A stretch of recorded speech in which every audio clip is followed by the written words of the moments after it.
medio, porque además tengo mi colega directa, Laura Catelli, con las que organizamos movidas en torno a las cuestiones postcoloniales, etcétera, y siempre estaba de por medio esta oportunidad. Bueno, tuvo que venir estos encierros, pandemias, catástrofes, fines de los tiempos, etcétera, para que lo hagamos, así que, como verán, nunca es tarde.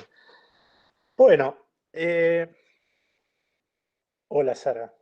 Eh, Es bastante complicado. Le puse ese título, o le pusimos ese título a la conversación de hoy, porque la verdad que a esta altura del año que hubo tantos eventos conmemorativos alrededor de la figura de Fanon, porque se cumplían 95 años de su nacimiento.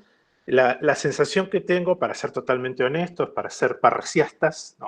A esta altura de la tarde, es que hacia fines de agosto, principios de septiembre, lo más probable que uno haga es repetirse, ¿no? De cuando ya empezó desde principios de años a dar charlas al respecto. Pero bueno, a riesgo de cometer esas repeticiones, que seguro que van a abundar, cuando pensamos esta historia de la conversación, en el intercambio con Verónica, aparecieron 2 o 3 cuestiones que siempre me parecieron interesantes, ¿no? O que siempre me parecen interesantes a la hora de conversar sobre Fanon, Césaire, los pensadores de la negritud, etc. Y una de ellas que me gustaría ponerla en primer plano, es una consideración de tipo historiográfica, si quieren, pero que es una ¿cómo decirlo? De mis antecedentes en formación, es referida a la cuestión de la descolonización, ¿no? Yo participo ampliamente de todas las discusiones que se han dado en las últimas décadas casi, alrededor del problema del colonialismo, de las cuestiones que están implícitas en términos epistemológicos, metodológicos, conceptuales, temáticos, etc. Pero, pero me parece que nunca está de más aclarar que hay una dinámica muy peculiar de mediados del siglo XX, para situarla mínimamente, una década antes, una década después, pero digo que se acuña con tremenda potencia histórica la noción de descolonización, ¿no? Que a las personas que están probablemente trabajando en cátedras vinculadas hacia África, en el pensamiento contemporáneo, o alguna materia que aborde la historia del siglo XX, aunque tenga un énfasis más eurocentrado, etcétera, por ahí lo toca. El proceso de la descolonización fue un proceso que no remitía estrictamente a un problema teórico, en el sentido que por ahí hoy transitan los discursos sociales del presente, ¿no? Ustedes habrán escuchado con muchísima fluidez y con muchísima intensidad y frecuencia, esa era la palabra que estaba buscando, con muchísima frecuencia que la palabra descolonización es una palabra, hay que descolonizar everything, ¿no? Hay que descolonizar todo.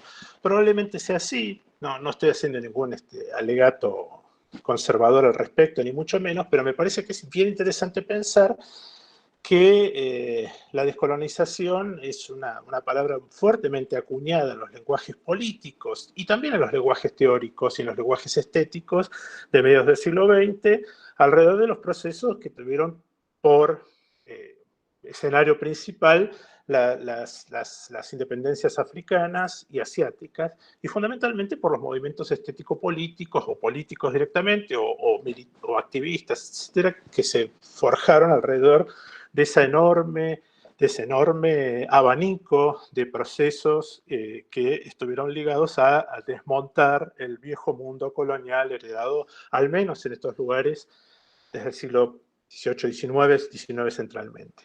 Pero descolonizar en ese contexto era una palabra, ¿cómo decirlo? Una palabra vinculada, era una palabra llave, digamos, ¿no? Es decir, la descolonización implicaba, por supuesto, la independencia política, sin dudas, implicaba pensar en términos de la descolonización, ¿no? Implicaba desandar los mecanismos de sujeción económica, social, todos que lo sabemos ya a esta altura de la historia y de las discusiones en verso, en prosa y si quieren en algo más, no hay problema. Implicaba desmontar todos esos procesos, pero también implicaba reflexionar acerca de las condiciones en las cuales se había tramado los modos de organización y de representación en el orden cultural, ¿no? Había una fuerte discusión sobre qué era lo que se había perdido en los procesos coloniales, qué significaba, si había, por ejemplo, una de las discusiones posibles era si había algún lugar a donde volver en términos precoloniales, ¿no? Una discusión que, por ejemplo, en el caso de América Latina ha estado presente en casi todos los escenarios. Una discusión que se preguntaba si descolonizar era un proceso que se alcanzaba o si era una actitud político-metodológica sistemática, ¿no? Es decir, el proceso de descolonizar no solo como un horizonte,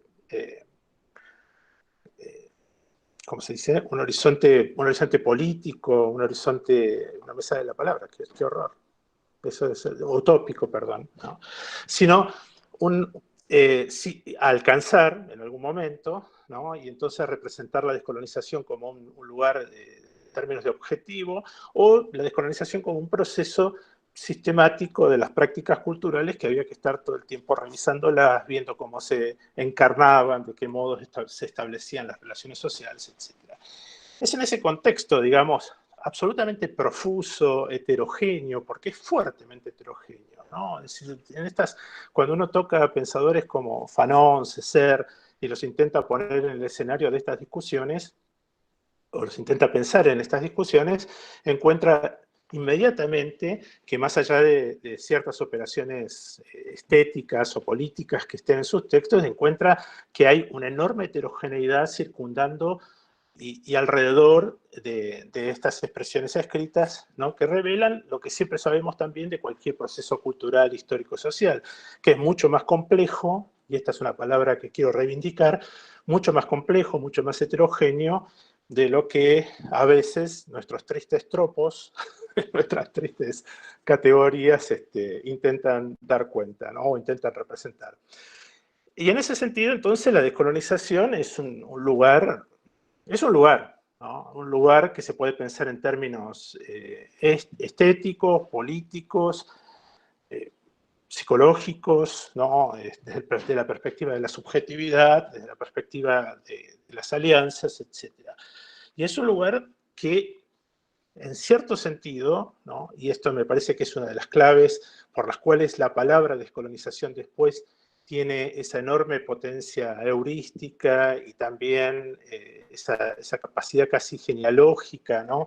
De abrir nuevas formas de la historicidad en cada contexto en que es evocada. Perdón porque escucho ruidos, estoy en mi casa, así que entonces, si ven interrupciones así es por eso.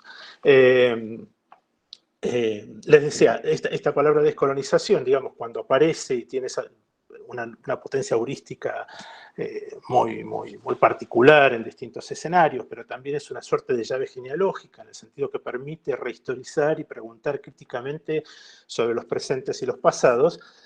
Una de las razones por lo que eso ocurre es porque resistió, esto es una hipótesis simplemente para presentar a estos pensadores y decir por dónde yo los pienso y después conversar con ustedes si les parece atinado o no. Las claves de esa palabra es precisamente el hecho de que no se ontologizó, ¿no? Ontologizó, en el sentido negativo de pensar las ontologías. Yo con la mayor parte de los filósofos tengo una discusión con esto, pero los que son antropólogos y los usos que hacen los antropólogos de la noción de ontología, por ahí les puede resultar más útil, ¿no? Pero digo, no se ontologizó, no se congeló, podríamos pensar en definiciones articuladas más o menos alrededor de unas varias, sino que cierto de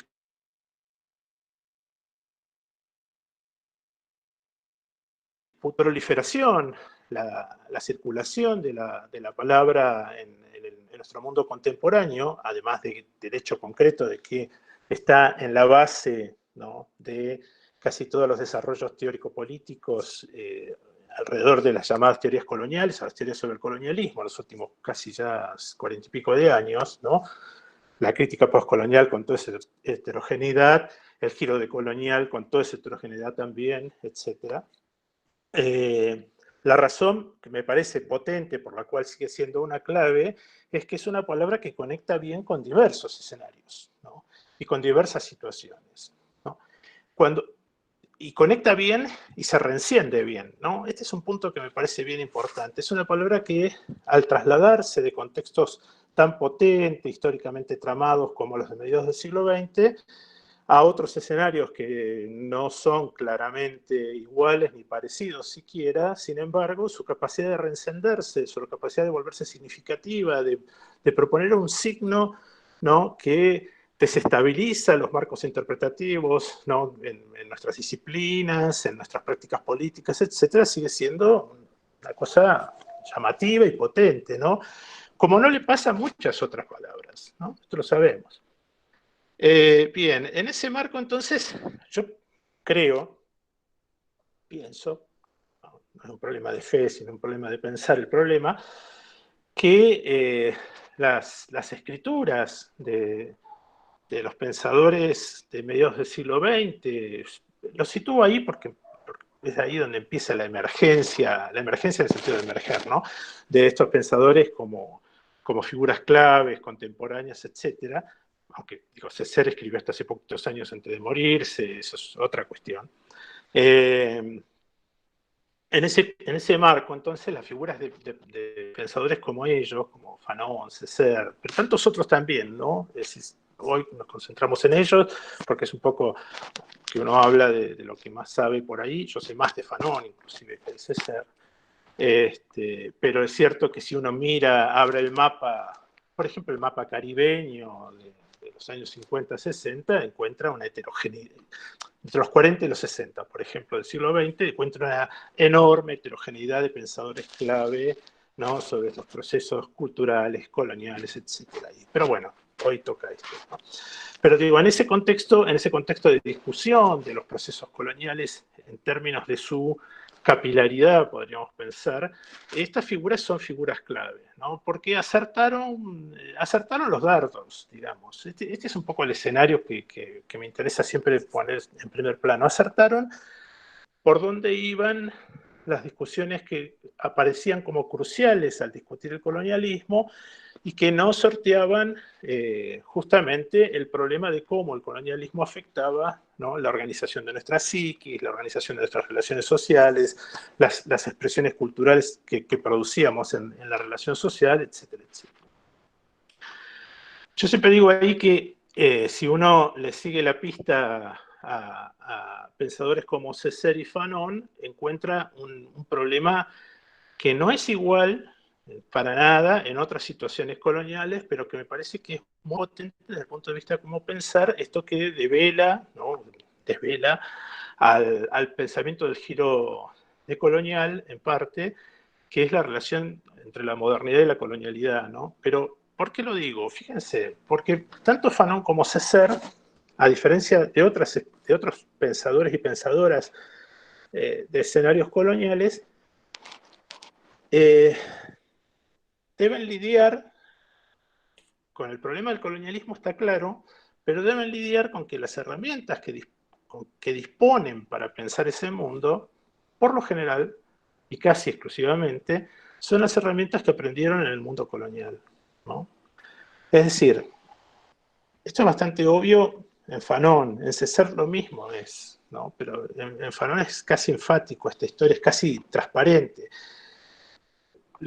No hay en ellos, por más que haya una carta de retorno al país natal en Césaire, por ejemplo, pero no hay en ellos un lugar en términos culturales y en términos históricos para volver que sea constitutivo de un núcleo, ¿no?, de sentido para responder al colonialismo.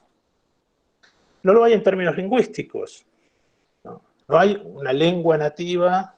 Es bien interesante eso, en el sentido brutal de esta descripción, ¿no? Vis-a-vis lenguas metropolitanas, no hay una lengua nativa a la cual se pueda recurrir para encontrar significados que de otra manera no se entienden cómo son negociados en el escenario de la política, de la estética y de la teoría, ¿no?, en sus textos. Césaire es más sensible al respecto, ¿no?, pero en el caso de Fanon, por ejemplo, es notable esto, no hay un viaje posible a alguna lengua que no fuera el francés, por ejemplo, y alguna lengua, pero más que nada pensando incluso las lenguas en términos teórico-políticos, no hay una lengua teórico-política, ¿no?, disponible para pensar la intensidad y la complejidad del mundo colonial que el tipo tenía frente a sus ojos, ¿no?, y frente a su cuerpo. Y eso es una clave, me parece a mí. Esa es una clave para empezar a desmontar por qué la pregunta por la descolonización es una pregunta que excede los marcos obvios en ellos de que cualquiera de nosotros, que es preferible no estar colonizado o no estar en una situación colonial, ¿no? Y sí es mucho mejor estar en una situación emancipada con respecto a prácticas de este tipo.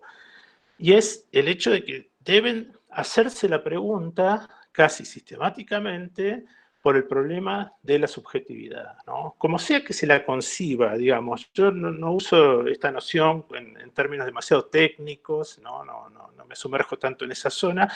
Lo que quiero decir es que tanto Fanon como Césaire, cuando escriben y cuando producen intervenciones e interrupciones fuertemente como gestos epistemológicos, políticos y teóricos y activistas en muchos casos sobre trayectos culturales que parecían consagrados en las esferas de los relatos de la modernidad occidental, etc. Cuando producen esas intervenciones se nota que con mucha claridad que están discutiendo en última instancia los modos en los que la subjetividad se trama en el escenario colonial, ¿no? Lo que Foucault después llama procesos de subjetivación y que los leemos profusamente y los aprendemos como parte de un recorrido teórico fundamental en el presente. Y entonces ahí la descolonización adquiere un papel y una dimensión fabulosa, ¿no? Déjenme mostrarles 2, 3, 4, 5 ejemplos posibles al respecto y después, si quieren, empezamos a charlar más, ¿no? Digo, para no hacer tampoco de esta charla una suerte de última exposición de la vida. No, para no alargarme, quiero decir, porque cansa estar delante de las pantallas. Fíjense esto, Fanon, 3 escenarios en cada uno, ¿no? Por ejemplo, para pensar este asunto. Me sitúo rápidamente en los escenarios que corresponden a Césaire, por lo menos, para mostrar cómo es este problema de tener que hablar a partir de lo que se dispone, y eso que se dispone no es necesariamente un trayecto nativo o algún registro no atravesado por las prácticas coloniales, etcétera, sino precisamente el lenguaje, ¿no?, el lenguaje de la sociedad colonial, el lenguaje del cuerpo colonial, etc. Césaire, hay como muchos lugares a donde pararse para pensar esto, pero pensemos, por ejemplo, el discurso sobre el colonialismo, ¿no? Ese texto de 1950, famosísimo, ¿no? Un texto que para mostrar este problema de la vinculación con el hecho de discutir con las estéticas y con las políticas que vienen desde la propia lógica de la modernidad occidental y con las cuales deben lidiar para pensar su posición política ahí, ¿no? Discurso sobre el colonialismo funciona, en cierto sentido, en la forma del género del manifiesto, ¿no? Es decir, es un registro y un género que lo conocemos largamente en la modernidad, ¿no? Lo conocemos también mucho en términos de las corrientes estéticas, pero que lo que intenta plantear como género son expresiones que se ven a sí mismas, como posibilidad de nuevos tiempos, de nuevas políticas y de nuevas estéticas, y ahí, viste, podés escribir, qué sé yo, hasta del manifiesto comunista al surrealista, al futurista, etcétera, ¿no? Y discurso sobre el colonialismo, ¿no?, cuando apenas empieza, es en sí una suerte de negociación, ¿no?, en la que se le reclama, por ejemplo, a ese sujeto social de esta discusión con el problema colonial, más en la mitad del siglo XX, llamado Europa, que no logró 2 elementos cruciales de su propio proyecto civilizatorio, ¿no? Es maravillosa esa operación, que es resolver el problema del proletariado, por lo tanto la revolución, ¿no?, y resolver el problema colonial. Y fíjense qué interesante esto, ¿no? Porque uno dice, bueno, ahí el señalamiento del problema colonial no es solo la resolución del problema colonial en los términos de las independencias políticas. La resolución del problema colonial es la incapacidad, en cierto sentido, de cualquier proyecto político, cultural, etcétera, que se despliega en términos civilizatorios, de poder ofrecer algún tipo de herramienta para pensar que el colonialismo es un problema concreto en su constitución, ¿no? Y fíjense esto, qué interesante. En el formato del manifiesto, la inteligibilidad de ese texto se obtiene por un signo ideológico, en cierto sentido, que es contextual. Es decir, está vinculado a la revolución, pero con la dimensión de la experiencia colonial en primer plano.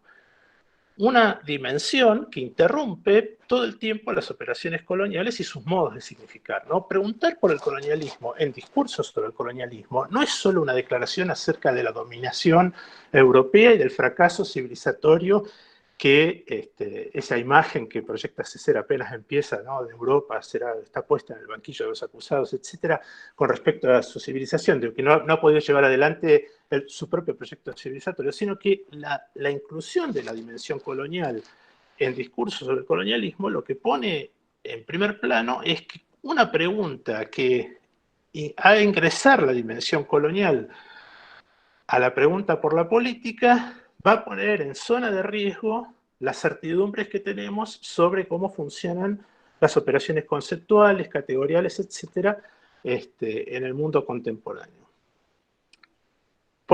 La primera que interrumpe, y que me parece que es tremenda, digamos, es la vinculación casi naturalizada entre civilización y Europa, ¿no? Ese es un punto así, impresionante de ese texto.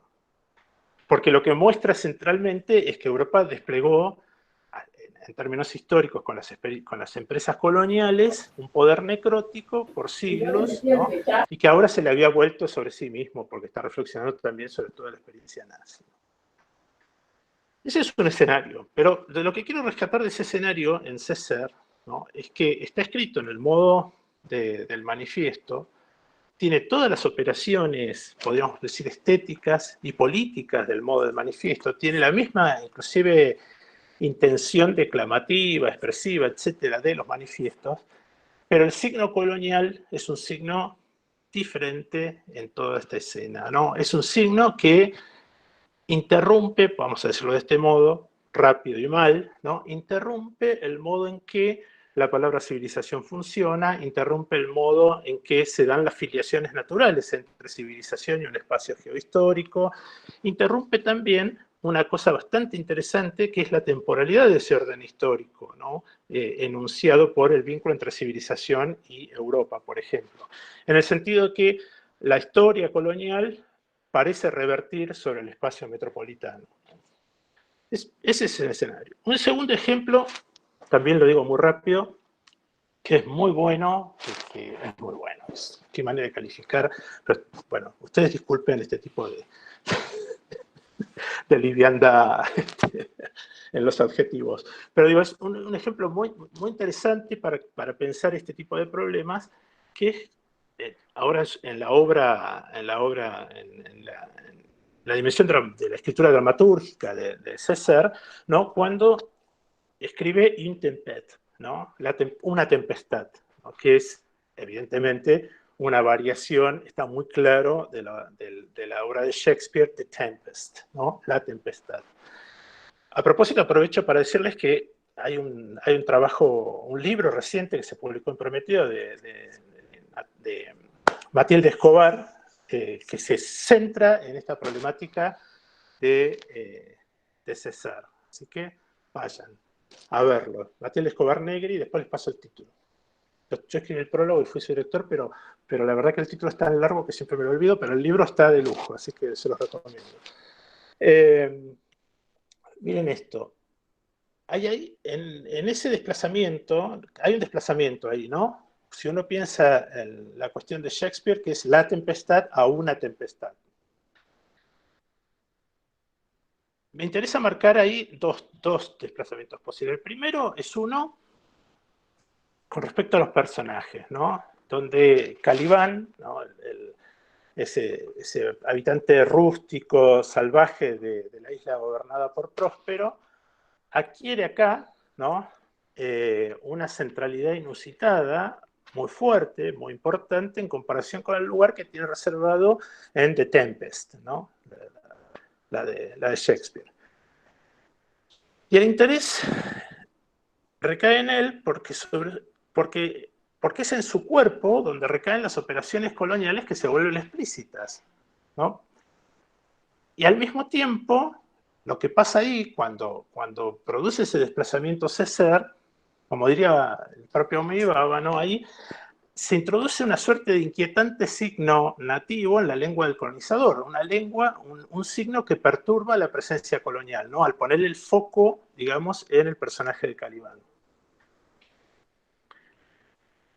La segunda dimensión que está en juego en este deslizamiento es por ahí menos evidente, o es evidente, pero pues, si se le da énfasis a veces no, es que en el paso del artículo determinado al indeterminado, ¿no? del artículo determinado en el inglés al artículo indeterminado en el francés, ¿no? Se produce una supuesta un cuestionamiento, podríamos pensar, a la validez universal del primer texto, ¿no? Y también el empujar el segundo a un contexto circular, que es el contexto de las operaciones coloniales en el Caribe, ¿no? Y también a una zona determinada, ¿no? Inclusive aprovechándome del mismo movimiento del artículo determinado al indeterminado, ¿no? Es decir, el texto, al correr los énfasis y al llamarse no la tempestad, sino una tempestad, ¿no? Produce una operación que es altamente sensible para las estéticas, las políticas, ¿no? que atraviesan el mundo colonial que están pensando esta gente, y para pensar el problema de la descolonización desde una perspectiva, ¿no? que asocia poéticas y políticas. Porque mueve el texto de un escenario más universal desde el punto de vista de las relaciones que se establecen adentro, no porque la historia no ocurra en algún lugar posible que pueda ser pensado, sino porque las relaciones que se plantean en el texto de Shakespeare parecen relaciones más estables, más obvias desde el punto de vista de un desarrollo histórico, a una singularidad, ¿no? Y ese primer ejercicio, es un ejercicio definitivo de las críticas al colonialismo de mediados del siglo XX. ¿Por qué? Porque el problema central era cómo lidiaban todo el tiempo con las formas universalizantes con las cuales operaban la mayor parte de los discursos coloniales y civilizatorios con respecto a la cultura y con respecto a la subjetividad. El tercer ejemplo es uno que he trabajado yo con mayor intensidad en la obra de César, y es el ejemplo, para mí es el ejemplo preferido de todos para pensar este tipo de problemas, ¿no? Y está asociado también a otro que es cercano, digamos, en el tiempo de su escritura, que es la carta famosa, la carta de renuncia famosa al Partido Comunista Francés de César, ¿no? La carta del señor Toré. Pero en el caso de el que quiero tomar como tercer ejemplo, es un poema que yo todavía no lo he visto traducido en una colección al español. Por ahí está, si está me lo avisan, sería genial poder tenerlo, a lo mejor con una traducción mejor que la que hice yo con una amiga perfectamente bilingüe, que es el poema que se llama, traducido el verbo cimarronear, a René de Petre, poeta haitiano, ¿no? Poeta haitiano, que César le dedica a su amigo René de Petre, ¿no? En ocasión de una disputa que se da en torno a cuál es el modo adecuado de escribir en relación con el traslado de un mensaje político claro, emancipatorio, al proletariado, ¿no? Es decir, es una demanda que por otra parte proviene de la escena metropolitana del partido. César estuvo afiliado al Partido Comunista Francés, de la escena metropolitana del comunismo en Francia, que es una demanda que la propone Luis Aragon, y que lo que plantea centralmente es que tienen que simplificar el lenguaje con el cual se le habla poéticamente a los proletarios para que el mensaje revolucionario sea más operativo y que por lo tanto hay que dejarse de dar vueltas alrededor de prosas más herméticas y cosas por el estilo y volver al soneto, ¿no? Entonces hay toda una discusión sobre la función política del soneto, que es fundamental para que el proletariado tenga un mensaje político claro en términos artísticos también. Bueno, René Despetre se engancha con esta discusión, la toma como propia, se engancha favorablemente, y eso es lo que produce la reacción de Césaire, ¿no? Que si no se hubiera enganchado Despetre, probablemente no hubiéramos conocido este texto de Césaire. Y Césaire le escribe, le contesta escribiendo un poema, ¿no? Que se llama el verbo cimarronear, le verbe marronner, ¿no? Que en el caso del francés se convierte en ese momento en un neologismo, dado que marronner, marronneau, marronneau, todo esto no estaba como parte del lenguaje más académico, si quieren, el lenguaje más estabilizado del francés en las colonias.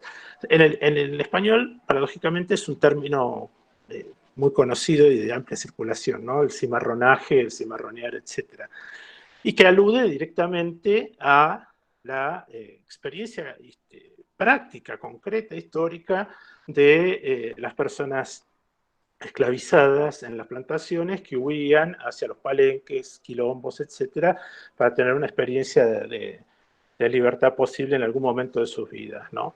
Y el cimarrón era esta imagen, ¿no? El personaje que se escapa de la plantación, ¿no?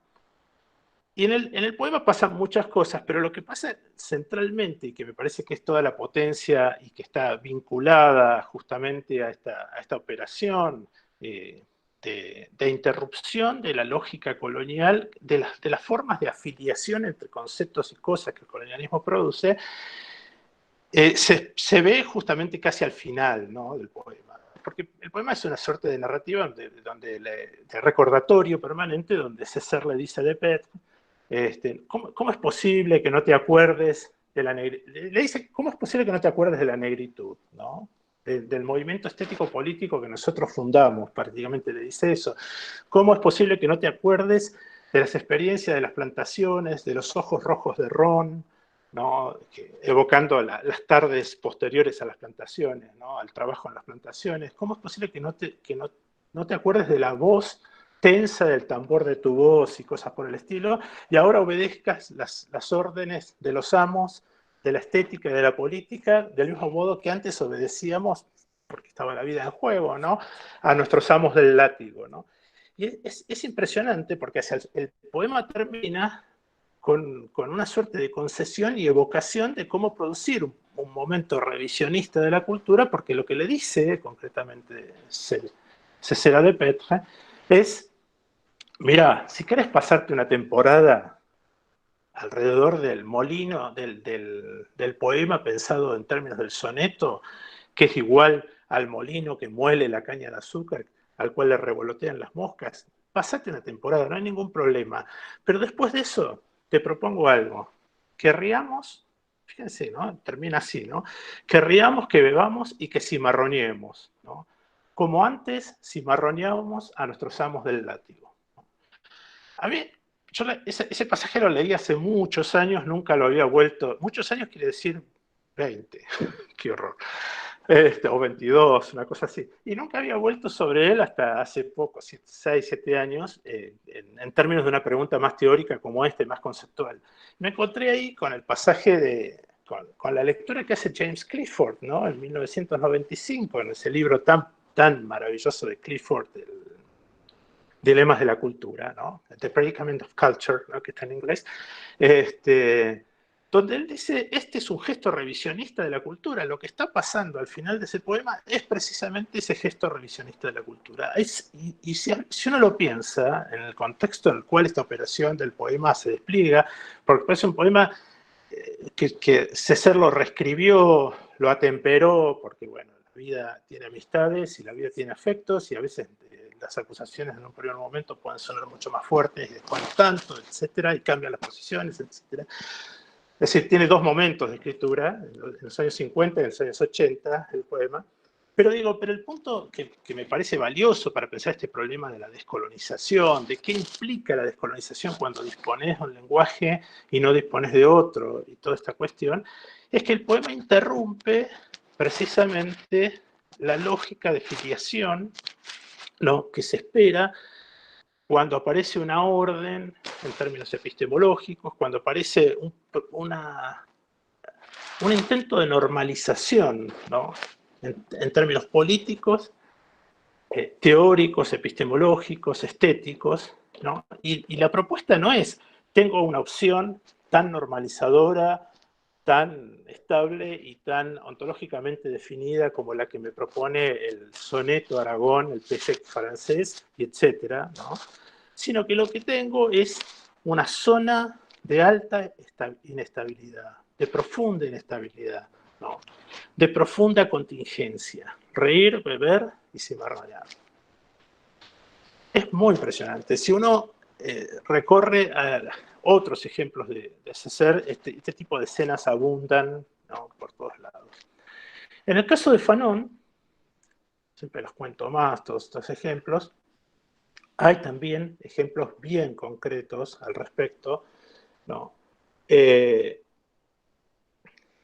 Voy a reducir un poco toda esta exposición porque si no se va a volver tremendamente larga, pero en el caso de Fanon, esta dimensión, ¿no?, de interrumpir y desestabilizar y ponerlo contingente en primer plano es casi una operación sistemática. Dos ejemplos que los cité este año en cada charla, o sea que no miren demasiado los videos de YouTube porque van a decir que se repiten, es cierto, porque es lo que uno trabaja, entonces uno le da matices a esto. Pero digo, hay dos ejemplos en Fanon que son definitivos al respecto, o casi tres les podría decir, ¿no? El primero, no, pensemos tres, ¿no? El primero de ellos es el más conocido de todos, que es con respecto a Sartre y la discusión famosa sobre el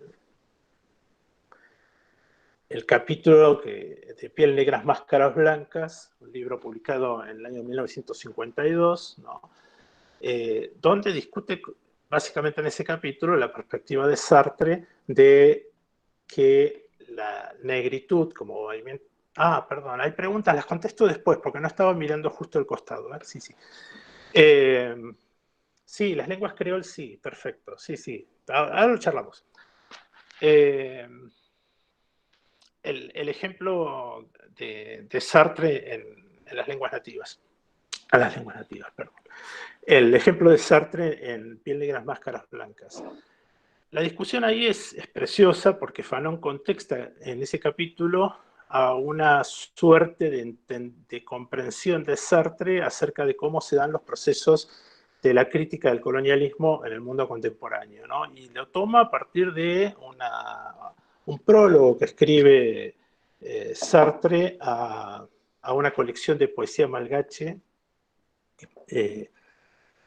y poesía de la negritud, que le pone el título de Orfeo Negro, ¿no? Y donde básicamente lo que plantea Sartre ahí es que el movimiento de la negritud en términos estético-políticos y en términos de su comprensión como fenómeno histórico es el momento antitético de las tesis racistas de la sociedad colonial, con lo cual si uno lee y brutaliza de algún modo las formas hegelianas de la tesis, la antítesis y la síntesis, pero la negación de la negación, etc., lo que lee es que el tiempo del presente es el tiempo que aparece desplazado en función de lo que va a ser esa síntesis histórica. Y Fanon lee eso, ¿no? Y Fanon, que es está fuertemente ligado a Sartre, política, filosóficamente, y en las acciones también. Sin embargo, ahí hace un ejercicio que es maravilloso, que es exactamente el siguiente. Se pone a pensar y a escribir en la experiencia de vida del negro, en ese capítulo, de Piel Negras, Máscaras Blancas, haciendo una defensa cerrada de la negritud como particularismo cultural, ¿no? Como una suerte, lo que hoy llamaríamos un esencialismo, ¿no?, central, como una suerte de afirmación esencialista de una identidad negra fundada en la negritud. Entonces uno cuando lo lee sin advertencias, dice, ah, qué defensa cerrada de la negritud. Cuando en realidad, porque después Fanon es un crítico de ese tipo de defensas, ¿no? Cerradas de la negritud. Cuando en realidad lo que está diciéndole a Sartre, que lo disputa directamente y lo hace evidente al problema, es, miren, no pueden sacarme, no pueden desplazarme del momento político del presente en el cual la afirmación de mi propio cuerpo, de mi propio lugar de enunciación, de mi propia experiencia, es crucial para cualquier política. No pueden quitarme el valor del presente. Lo que le está diciendo en ese capítulo es precisamente, yo estoy acá no solo para disputar el problema de la descolonización y de la desalienación de los negros, ¿no? en las Antillas, ¿no? Y en el colonialismo, sino que estoy acá también para disputar las formas de organización del tiempo, de la temporalidad, de la experiencia social. Es decir, estoy acá disputando las formas en que mi subjetividad se trama en relación con el mundo, en el mundo. Y ese punto es tremendo, ¿no? Porque uno lo que le dice es, por favor, desplazá tu sentido de filosofía de la historia a un escenario distinto, sacalo de aquí, porque el escenario del cual hablamos no resiste una organización de la temporalidad en los términos de tesis, antítesis y síntesis. Es decir, no resiste que se piense como una suerte de progreso, evolución, desarrollo, despliegue de una dialéctica de la historia. No lo resiste, ¿no? Porque las categorías con las cuales te estás manejando no representan para nada la intensidad de los debates que están en juego. Ese es un escenario maravilloso en Fanon, que si lo puede, se los recomiendo ampliamente, léanlo, mírenlo, denlo vuelta, pásenlo por acá y por allá, porque es el escenario precisamente de la interrupción, ¿no? Es decir, es el escenario donde la naturalización entre palabras y cosas, en el contexto colonial, fuertemente amarradas por las lógicas metropolitanas, civilizatorias, etcétera, entra en una zona de incertidumbre muy, muy alta, ¿no? Bien. El otro escenario, es que lo describo con cierta rapidez, también lo he citado mucho, he escrito sobre ello, tiene que ver con cómo Fanon ya es un lector profesional en ese mismo texto, ¿no? Es un lector profesional de la filosofía que le es contemporánea y para pensar el problema de cómo manejarse con los instrumentos de los que dispone para pensar una realidad tan compleja y tan atravesada por lógicas representacionales absolutistas, etcétera, como es el problema de la relación colonial, ¿qué hace con eso, no? Con las filosofías con las cuales echa mano en el momento que está pensando el problema del cuerpo, por ejemplo, y, la representación, y los imaginarios raciales que se despliegan en torno al cuerpo en la relación colonial antillana? Es cuando habla del problema de los esquemas corporales, ¿no? Es maravilloso también ese momento. Son 3 páginas, a lo sumo, de acuerdo al tamaño de la edición, ¿no? Fanon es un lector de Merleau-Ponty, de hecho, tiene formación, toma cursos con él, etc. Es un lector sistemático de fenomenología de la percepción de Ponty, y es un tipo que claramente despliega la comprensión de los cuerpos en términos de su aparición social desde la perspectiva de los esquemas corporales. Es decir, entiende bien el concepto, entiende bien cómo funciona, entiende bien la discusión que Merleau-Ponty pone en juego ahí, acerca de que no es una conciencia representacional la que mueve a los cuerpos, sino que el cuerpo genera en su propia naturalización del mundo un conocimiento práctico, y ese conocimiento práctico es el que hace que se produzcan los esquemas corporales, y por lo tanto los esquemas corporales son eso, conocimiento práctico. Bien, al hacerlo, ¿no? Cuando lee eso, Fanon dice, ¿y esto es igual cuando los cuerpos están racializados? ¿Esto funciona del mismo modo en una relación colonial? Es decir, esta idea de nuestros cuerpos, ¿no? Generando un conocimiento práctico del mundo a partir del hecho de que naturalizan las variables con las cuales se mueven dentro del espacio y en relación a otros cuerpos, pero en relación también a los objetos. Fanon se pregunta si esto es Sí, Cecilia. Sí, ahora, después contesto, porque voy a plantear el chat, porque si no miro el chat y me interrumpo yo a mí mismo. Después contesto con todo gusto a las cosas que están anotando al lado, que están buenísimas. Fanon se pregunta entonces justamente si es posible trasladar esa noción de esquema corporal, que por otra parte cuando Merleau-Ponty la despliega en Fenomenología de la Percepción, tiene un destino con respecto a la discusión filosófica muy crucial, que es cómo reducir esa distancia tan brutal que toda la filosofía en Occidente ha tenido entre cuerpo y mente, etcétera, ¿no? Hacer colapsar esa idea, ¿no? Y también es como una suerte de crítica profunda a los modos de la representación, en el discurso filosófico, etc. Bueno, cuando Fanon la traslada y la pone en contexto colonial, ahí aparece un escenario impensado, ¿no? Porque impensado con respecto a estos debates, no impensado para Fanon, no tiene nada de impensado en ese sentido, sino, digo, sorprendente desde el punto de vista del reencendido que produce sobre esa teoría, sobre esos conceptos, etc. Que es precisamente el hecho de que el esquema corporal tramitado en el modo en que lo había tramitado Merleau-Ponty en Fenomenología de la Percepción no puede ser habilitado como una categoría universal si no se piensa en los procesos de racialización y si no se piensa en la dominación colonial, ¿no? Y Fanon lo hace con dos dimensiones, ¿no? Dice, además del esquema corporal, o a ese esquema corporal, ¿no? Se le superponen, o juxtaponen, o van junto con él, un esquema histórico-racial, ¿no?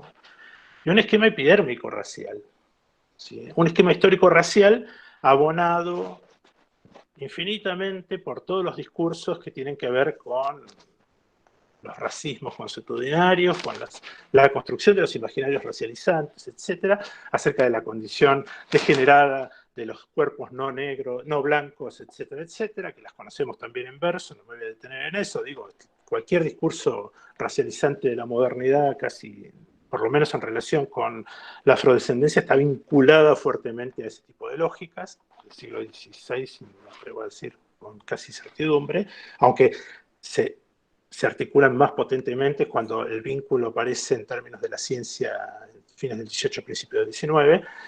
Pero digo, Fanon dice, miren, hay una cantidad de relatos acerca de cómo son las personas negras en el contexto colonial, en el contexto de estas expansiones europeas a escala global, que hacen imposible imaginar que esos relatos puestos a circular en la esfera social, en las relaciones coloniales, no tengan una incidencia en el modo en que se naturalizan los esquemas corporales, ¿no? Es decir, tienen incidencia, ¿no? Pero Fanon ahí todavía es contemplativo cuando piensa este problema y dice, tienen incidencia, pero yo todavía sé que tienen que ver con narrativas, cosas, leyendas, etcétera, que de algún modo puedo no creerlas, pero tienen eficacia performativa, ¿no? Ahora, hay un esquema epidérmico racial que no necesita, según él, ¿no? Ninguna otra justificación, pero es de ahí la potencia, me parece, de pensar como él piensa, que no necesita ninguna justificación teórica, conceptual, etcétera, para interponer la negación completa de un cuerpo no blanco frente a los ojos o la mirada o la cercanía de un cuerpo no blanco, ¿no? Y este es un punto tremendo, ¿no? Las escenas que describe Fanon son escenas que podemos conocer casi todavía en la vida cotidiana y en escenas que para nada son las del Caribe solamente o las metropolitanas, que es la que evocan particularmente acá, en el caso francés, ¿no? De gente que deja espacios libres, dice Fanon ahí, ¿no? Me subo a un tren y me dejan 3 espacios libres y entonces ya yo no conocía mi cuerpo en tercera persona, ni siquiera en tercera persona, sino en triple persona, es decir, estoy desaparecido de la relación social, ¿no? Mi cuerpo está desaparecido de la relación social, de cualquier posibilidad de articulación con esos otros cuerpos. Esa es la función del esquema epidérmico racial, donde lo que se produce entonces es el derrumbe concreto de todo el esquema corporal, porque lo que está interdicto es precisamente la existencia misma de ese cuerpo en el espacio social. Eso es Fanon, ¿no? Pensando qué le hace la racialización y el colonialismo a los cuerpos no designados como objetos de salvataje civilizatorio, porque el otro punto que siempre se confunde con el problema de los proyectos civilizatorios metropolitanos, etcétera, es esta suerte de registro, ¿no? Medio utópico, comillísimas, de los discursos civilizatorios, ¿no? Que en algún momento aquellos que son objeto de su descripción como seres no aptos para lo civilizatorio, en algún momento van a alcanzarlo. No, lo que Fanon dice es, acá hay una posición necrótica directa sobre los cuerpos, en el sentido que no son cuerpos admitibles o admitidos para la relación social.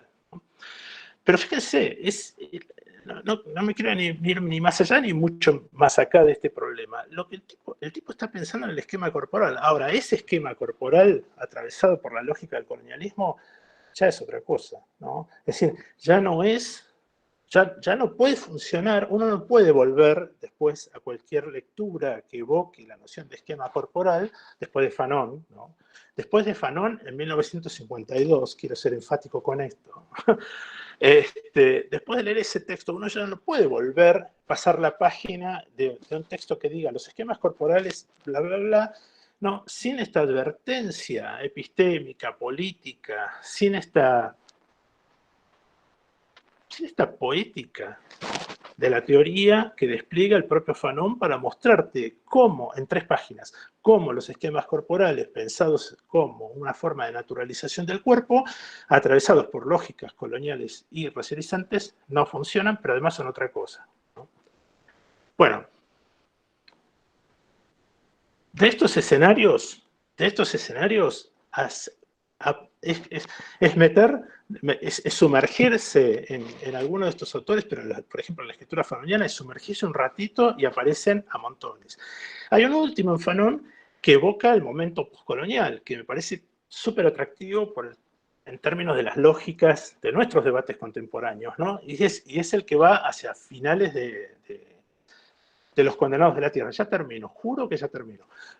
Hacia el final de los Condenados de la Tierra, la evocación que, cuando él reflexiona sobre todo el problema de la cultura nacional, ¿no? Que de paso yo soy un ferviente defensor de que se abra ese archivo fanoniano para las discusiones del presente, he escrito un par de cosas al respecto, no sé si sirven o no, pero digo, me parece que es preciso volver a pensar con la intensidad de vida, más en contextos como los argentinos, ¿no? Que tienen una fuerte tradición de haber discutido nociones similares por el lado de la cultura nacional. Me parece que es crucial abrir ese archivo y poner en conversación, ¿no? Los mundos que se anudaban ahí. Pero cuando Fanon discute qué es esto, cómo funciona esta noción de la cultura nacional, es casi imposible encontrar en todo el desarrollo un registro que tenga que ver con la estabilización de una idea de cultura o la estabilización de una idea de lo nacional ahí adentro, ¿no? Es decir, es un escenario fuertemente contingente, fuertemente orientado, que tiene que ver con dimensiones emancipatorias. Él creía firmemente que las discusiones en términos del colonialismo y la descolonización, en términos de dependencias políticas, se tenían que dar en términos nacionales, ¿no? Es el contexto de discusión de las décadas de los 50, centralmente. Pero lo interesante del caso es que cuando tiene que imaginar el escenario ese famoso de la cultura nacional, no, es difícil encontrar en un texto tan fuerte como Los Condenados de la Tierra, destinado a decirte cómo va a ser el mundo, ¿no? En el tono de los manifiestos también, encontrar una cosa estabilizada, firme, definitiva acerca de la cultura nacional. Y hay un momento donde su propio texto lo empuja, ¿no? Que es cuando tiene que definir o pensar, no definir, pero tiene que decir a dónde está el pueblo, ¿no? Y fíjense qué interesante esto, ¿no? Que está claro dónde está el pueblo en todo el texto fanoniano. La noción de pueblo y lo que él designa como pueblo está clarísimo dónde está. Ahora, cuando tiene que pensar el lugar concreto, ¿no? En Piel Negra, Máscaras Blancas, Regina. Piel Negra, Máscaras Blancas. Cuando tiene que pensar en definir la imagen de pueblo, la frase más impresionante es ¿dónde está el pueblo? Y Fanon responde, en ese sitio, en ese lugar, espero traducirlo bien, de oscura inestabilidad, ¿no? de oscura inestabilidad, es decir, en un lugar siempre contingente, siempre a construirse políticamente, ¿no? Y conceptualmente y estéticamente. Ese es otro momento tremendo de ese libro que, por efectos, en cierto sentido, de las lecturas, como todas, ¿no?, que hacemos contextualmente y de acuerdo a nuestros intereses del momento, etcétera, un poco. Pero es un momento, es una zona que vale mucho la pena abrir de los textos de Fanon para nuestras discusiones acerca de una noción de pueblo, como las defendemos hoy en día, ¿no? Cada vez más heterogéneas y cada vez más complejas, en donde los ejercicios de conexión se vuelven definitivamente mucho más complejos que la simple asignación de una voluntad política o la simple orientación de un signo ideológico, cosas por el estilo. Resumen, chiquito. Todas esas escenas, ¿no?, todas esas escenas en Césaire, en Fanon, para mí no solo constituyen una suerte de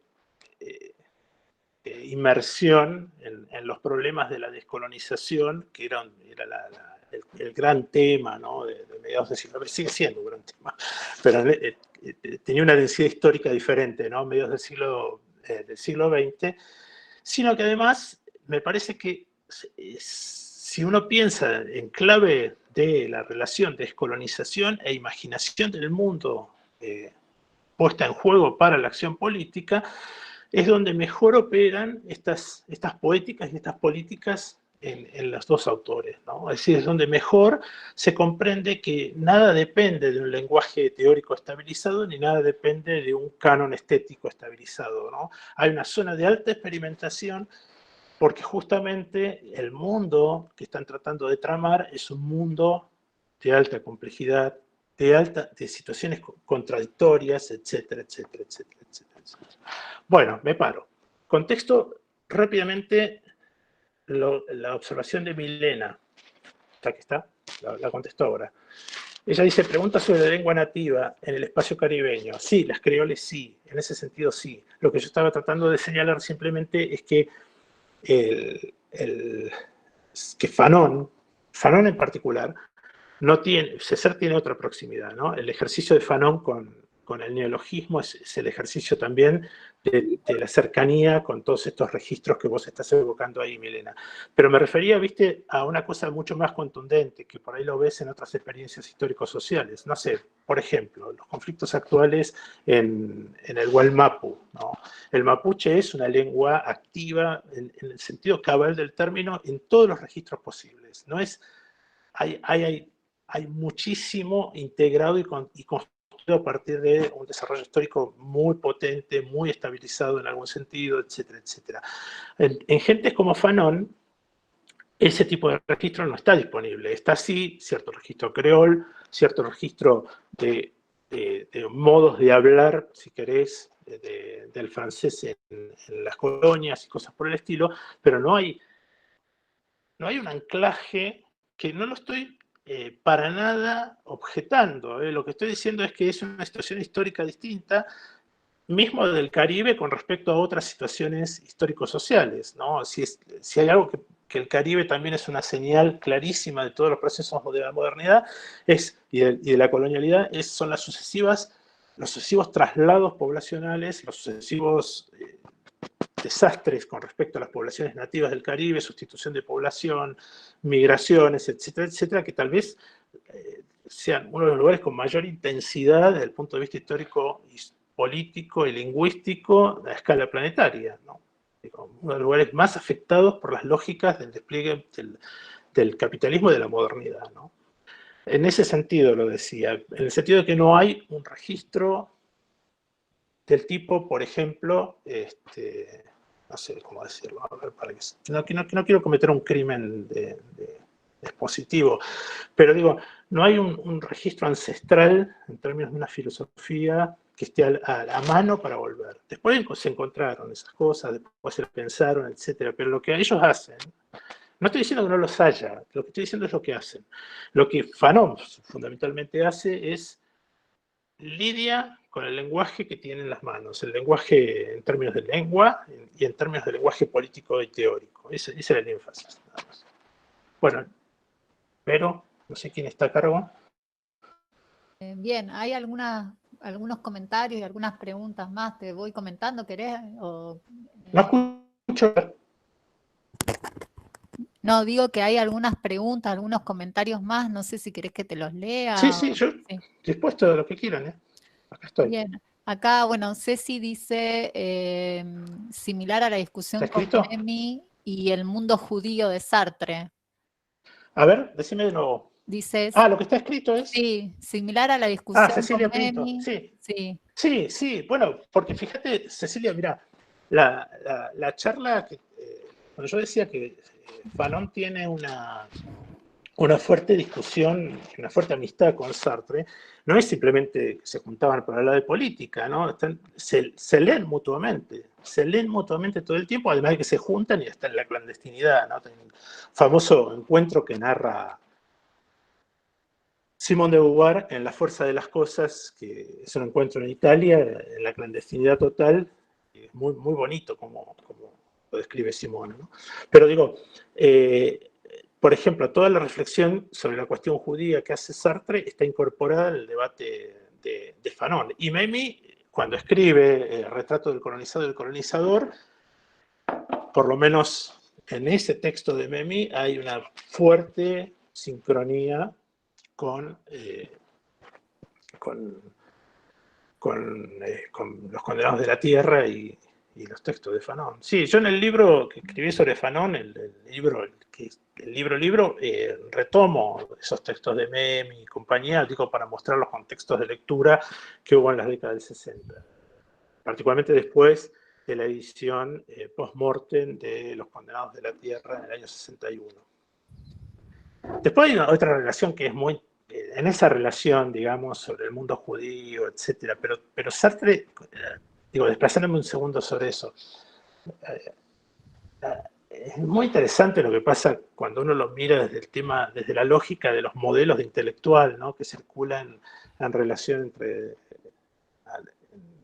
con respecto a la relación entre Sartre y Fanon, porque Sartre, a pesar de toda la enorme empatía que tiene con él, ¿no? Y de la causa de la revolución de Argelia y toda esta historia, nunca deja de marcar los lugares casi exteriores de los cuales habla con respecto a Fanon. Inclusive si recorren el famosísimo prólogo de Los Condenados de la Tierra, el otro día leía, no sé quién hacía referencia a que si había que hacer una escala de prólogos, no me acuerdo quién mencionaba, un podio de prólogos, bueno, yo creo que este está en el podio de los 3 mejores prólogos nunca jamás escritos, ¿no? Pero si uno lo lee, inclusive el propio gesto de Sartre está en esa dirección, convierte, y la que señala esto con mucha agudeza es Judith Butler, ¿no? Judith Butler dice, bueno, pero Sartre dispone, en cierto sentido, a Fanon y al texto de Fanon como un ejemplo como un material para la autorreflexión de los intelectuales metropolitanos. Y es cierto, pasa eso, ¿no? Digo, hay una enorme simpatía diciendo, miren, esta gente está hablando de su mundo y no les interesamos, ¿no? Entonces, ese momento es maravilloso, digamos, en el prólogo, porque justamente lo que está poniendo en juego es, miren, nosotros no formamos parte de esta discusión y si queremos formar parte tenemos primero que escucharla, ¿no? Una actitud más que interesante en términos políticos, ¿no? Cuando nos hacemos preguntas acerca de cómo actuar y cómo participar y qué sé yo, etcétera. Pero por otro lado, Sartre, digamos, en un punto, cierto extractivismo de esa situación, en el sentido de que hay un material que me sirve para pensarme a mí como intelectual metropolitano. Entonces, esa operación es muy evidente. Pero bueno, sí. Pero sí, hay filiación total en ese. De problemas que se discuten en el periodo y que las lecturas de Memmi, las lecturas sobre la cuestión judía de Sartre son cruciales, ¿no? Yo agregaría años después a ese escenario a Derrida, ¿no? A Jacques Derrida, ¿no? Lo haría, bueno, lo he hecho, lo agregaría a esa discusión, ¿no? Porque Derrida, miren, yo decía esto de las lenguas, etcétera.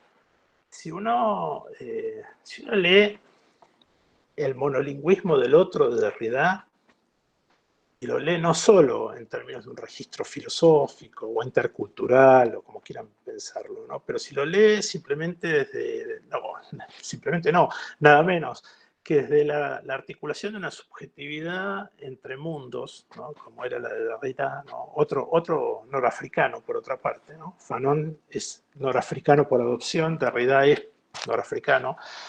Y cuando Derrida dice esa famosa frase que no la puedo reproducir literal, pero la idea es, hablo una sola lengua y no es la mía, ¿no? Y entonces el tipo se pone a pensar en todo ese texto del monolingüismo del otro que implica esa operación, es esta operación. Es esta operación del lenguaje político, filosófico, cultural para pensar la emancipación que debe ser reiniciada de un modo distinto. Eso es Fanon, ¿no? Es decir, me parece que es la misma fibra que está latiendo en los debates de todos ellos en un periodo de tiempo relativamente largo, qué sé yo, hasta los años 80. ¿Qué más? A ver. Hay otras preguntas, a ver. La pregunta de Regina o Regina sobre en qué texto hace Fanon ese análisis, eso en Piel Negras, Máscaras Blancas. La pregunta de Gustavo. Sí, Gustavo. Mirá, te digo una escena. A mí me tocó, lo cuento porque lo mejor es contarla directamente. Yo, en el año 2000, o sea, en el Pleistoceno, esto, di un seminario cortito, participé de un seminario corto en Sudáfrica, en la Universidad de Cape Town, ¿no? Hacía 6 años que se había dado ya el proceso de caída del apartheid como régimen político, etc. Y yo estaba en ese momento escribiendo, primero la tesis de doctorado, que era sobre Fanon, después se convirtió eso en un libro, qué sé yo, pero digo, estaba escribiendo la tesis ahí y fui a participar de un seminario porque en el doctorado en el que yo estaba requerían que si uno hacía un tema más de tipo teórico-político y no de trabajo de campo, ¿no? Tenía que irse o bien a alguna universidad que tuviera estudios similares, por afuera de México en este caso, o al área de estudio. Yo me fui a los dos lugares por esa suerte que da la vida, me fui a una universidad, estudié en Brown University un tiempo, trabajando sobre estas cosas, leyendo, etcétera, etcétera, pero también tuve la suerte de participar de este seminario se llamaban African Cities Seminar, unos seminarios sobre pensamiento africano, etcétera, en Sudáfrica. Era una universidad del post-apartheid, ¿no? Está claro. Y fue notable, o sea, había una cosa que era notable en dos sentidos. Ellos hablaban de un Fanon que yo reconocía, ¿no? O sea, pero era notable también la incomunicación real, concreta, de las lecturas. Es decir, ¿vieron cuando arman esos mapas de circulación de textos, ¿sí? Y todos, digo, que se parece a los viajes en los aviones, también salvo vuelos muy específicos, ¿no? Para ir a Sudáfrica, bueno, ahora podés ir por Brasil, antes en esa época podías ir de Buenos Aires directo, qué sé yo, ahora podés ir por San Pablo, pero igual son 3 vuelos, 4, la mayor parte de los vuelos se hacen esta vuelta, ¿no? Es decir, van por Europa y viajan desde Europa al sur de África, cuando nosotros estamos en línea recta, creo que a 6 horas y monedas de Ciudad del Cabo, de Buenos Aires, por dar un ejemplo bien concreto, ¿no? Así es más cerca llegar, lo quiero decir con este énfasis geográfico, se llega más rápido en avión, por ejemplo, a Sudáfrica que a la Ciudad de México, desde Argentina. ¿Tá? Eso describe el mundo. Bueno, cuando nos pusimos a charlar en ese seminario cómo leía yo a Fanon y cómo lo leían ellos, nos daba sorpresa mutua, porque decíamos, ¿por qué no hablamos antes? ¿Qué pasó? ¿Qué pasó? La idea era un poco así. ¿Qué pasó que no nos juntamos a tomar la cerveza antes? ¿No? Y es exactamente lo que pasa. Es decir, vos encontrás despliegues muy parecidos, no porque las situaciones sean parecidas, pero sí porque los modos de percepción del problema colonial acercan, ¿no? Y sí porque estás, en cierto sentido, dentro del sur global, y el sur global es en términos de una relación colonial a nivel global, ha sido el más afectado, no caben muchas dudas al respecto. Y entonces encontrás que adquieren mucho sentido las formas en que resuenan textos como estos en el espacio, en lugares como Sudáfrica, que son los que pude conocer con mayor intensidad, ¿no? La relación siempre está atravesada por una decisión, ¿no? Yo cuando veo, el otro día justamente posteaba esto, uno se levanta y se enoja y pone cosas en Facebook, y el otro día posteaba esto, ¿no? Cómo que resulta un poco increíble, ¿no? Que sigamos hablando de que no queremos, no sé qué, ¿no?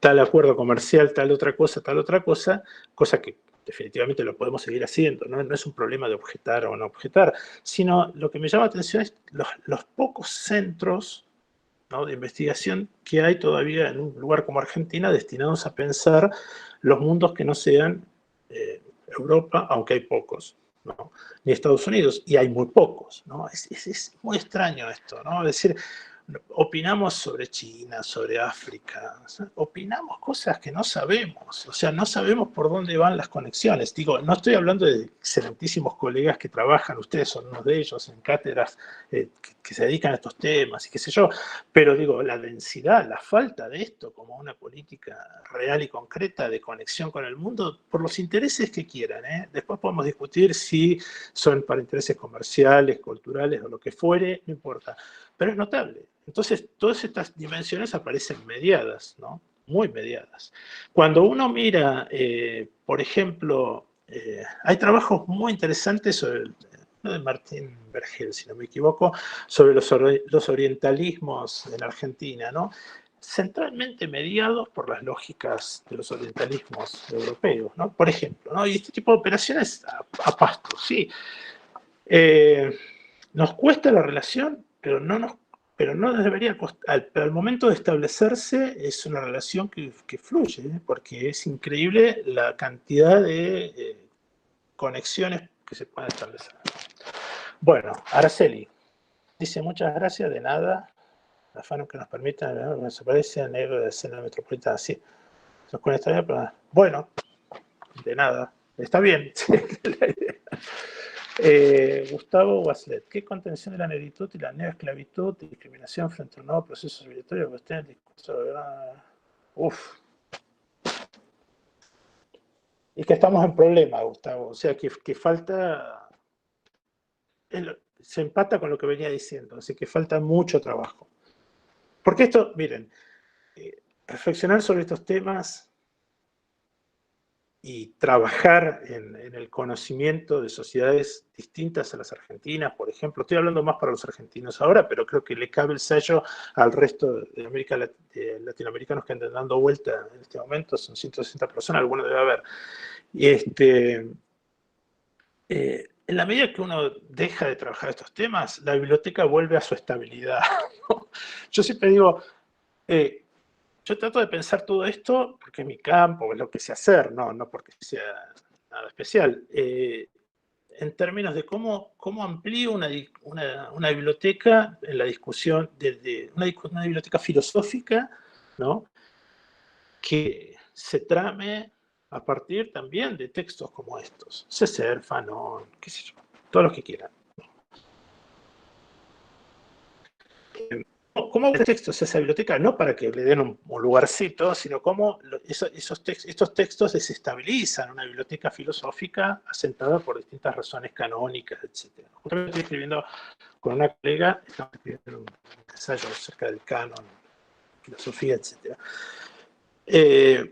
Pero también queda claro algo. Dejas de hacer esto y performativamente y por, te diría, abrumadora mayoría en la práctica de otro tipo de estudios y de trabajos, todo esto remite a una zona casi de desaparición. Es decir, si dejamos, yo lo que quiero decir, para ser bien concretos, si mañana las cátedras de historia de África y Asia o del Caribe, porque digo, cátedras, ¿no? Sí, habría que pensar mucho eso.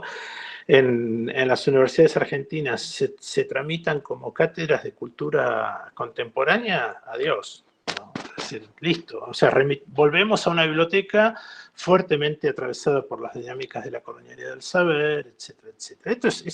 El reflujo es casi inmediato.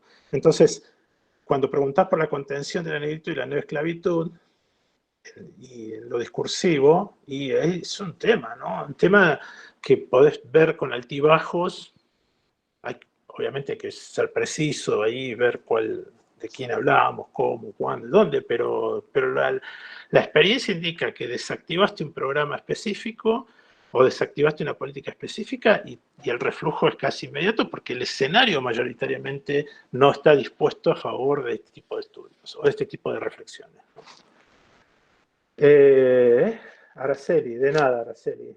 La invitación a cimarronear, pero es que, fíjate, es realmente un gran concepto, ¿no? Es decir, si uno lo piensa, es realmente una gran actitud metodológica y política, etcétera, pero metodológica. Le bajamos el precio a lo metodológico, pero realmente es muy importante, ¿no? Y más a la hora de los estudios en los cuales trabajamos. Bueno, María Victoria, no sé eso. No, seguro que no, Eliseo, no, no. No. Las lenguas son escenarios de relación. Mira, yo me acuerdo que, espero no equivocarme, pero una de las cosas que me enteré en Sudáfrica que fueron fabulosas en ese sentido es que una de las lenguas con las cuales se tramitó toda la resistencia al apartheid fue precisamente el inglés, ¿no? Porque era la lengua donde se podían articular distintas posiciones a partir de los distintos grupos actuantes. Entonces, ¿no? Y en otros casos no. Y entonces, no, esta es una cuestión histórica contextual. Vos decís, no son los idiomas de empleo, pero su alcance son... No creo, no hay... todo ese mito sobre... ¿Vieron esta cosa de aquel idioma describe mejor... Este es un prejuicio intenso, ¿eh? Digo, tal idioma es más apto para la técnica que aquel otro y ese tipo de cosas. Para la ciencia, no, listo. Esos son registros de la colonialidad, pero hasta el tuétano, ¿no? Eso hay que suspenderlo desde ya. Las lenguas son procesos históricos, ¿no? Y las lenguas teórico-políticas son procesos históricos. Y creo que ahí hay que entenderlas, en esa tensión, en esa encrucijada, ¿no? Perdón que sea así tan contundente, pero digo, en términos de, no es una definición, es una actitud metodológica para pensar este tipo de problemas. De nada, Milena, a vos. ¿Cuáles son los otros? No me acuerdo, estaba tratando de pensar, María, porque lo leí rápidamente diciendo esto tendría que estar en el prólogo de no sé qué, y yo pensaba mientras lo leía, porque viste que uno obtura, se cierra cuando está el primer momento de una lectura en la que está en desacuerdo y dice esto no puede ser. Yo pensaba, no, el prólogo número 1 es el de Sartre, pero no me acuerdo. Bueno, Araceli, gracias. La tercera. Bueno, lo de Gustavo. Hola, Gustavo. La pregunta, ¿cómo se podría traducir lo nacional de FAN en estos momentos de globalización? Bueno, no sé si tiene una traducción. Lo que yo digo es, hay que abrir ese archivo, ¿no? Yo decía al principio que había como llaves genealógicas en esta cuestión de la descolonización. Me parece que cuando uno abre el archivo fanoniano y de Césaire y compañía, ese archivo todavía ofrece preguntas, no respuestas, no paquetitos de respuestas, ofrece modos de pensar los problemas que me parecen aptos para poner en juego en el presente. Cuando digo modos de pensar, no digo que los contenidos de esas discusiones sean trasladables al presente, porque no vivimos en Argelia, ni en la Martinica de los años 50, ni mucho menos, ni en la Francia de esos años tampoco, ¿no? Esto queda claro, la Europa de esos años no es la misma Europa de hoy, ni mucho menos. Pensado así, tout court, ¿no? El tema en esos términos. Pero sí es cierto que los modos de pensar están en juego. Y, por ejemplo, hay un cierre muy fuerte, se ha producido una clausura muy fuerte, sobre todo lo que tenía que ver con la discusión de la cultura nacional, que en el caso argentino se tramitó por el lado de la tradición peronista, etcétera, que se transitó y se sigue transitando, inclusive en algunas lógicas de la militancia, etcétera, que no ha recibido, a mi juicio, una valoración equivalente en términos de reflexión intelectual, académica o investigación, ¿no? Me parece que ahí hay un área a explorar muy intensa y muy importante y que nos daría un mapa muy diferente de lo que creemos que se articuló alrededor de un concepto como cultura nacional. Por otra parte, me parece que es una pregunta urgente también, ¿no? Es decir, ahora viste que ahora están hablando, detesto esos términos, lo digo ya, pero ahora están hablando de la desglobalización, ¿no? Porque todo el mundo está cerrándose, qué sé yo, no por la pandemia, sino por las lógicas económicas, etc. Bueno, llegó la hora, ¿no? Es decir, todavía la zona nacional, la zona del espacio nacional, sigue siendo una zona que articula relaciones muy importantes para las personas que viven adentro de ese espacio. Entonces me parece que es raro no pensarlo, ¿no? Es raro no pensarlo desde el punto de vista de sus posibilidades históricas, de sus posibilidades políticas, etc. No digo que se los afirme irracionalmente, ni mucho menos, sino pensarlo. Y la cultura nacional es un tema totalmente clausurado en la mayor parte de la crítica. Inclusive hay mucha reflexión sobre el problema nacional en toda la zona de las teorías coloniales vinculadas a la crítica postcolonial, ¿no? Por ejemplo, uno no podría leer casi a los autores de la India, ¿no? Que los historiadores de la India, sin pensar el problema de la nación. Esto es casi de perogrullo, que no es lo mismo que la cultura nacional, pero digo, está entramada en estas lógicas, ¿no? Pero hay mucho menos, les diría yo, por ejemplo, en el giro de colonial es una ausencia todavía, ¿no? Y no lo digo en términos de, miren, no se encarga, no, sino es una realidad que está ahí, ¿no? Es decir, el problema de la nación o se lo saltea en función de lógicas de la subalternidad más globales, transnacionales, etcétera, etcétera, pero todavía no remite o se lo impugna directamente porque la palabra nación parece ser una palabra tabú en muchos registros histórico-políticos y teóricos, pero no hay mucha intensidad alrededor de problemas como estos de la cultura nacional que me parece que merecen por lo menos ser recorridos en términos de las tradiciones y de las preguntas que abrieron. Esto, ¿no? Después vemos. Tomás, a ver, pregunta. Pensar con otra represión.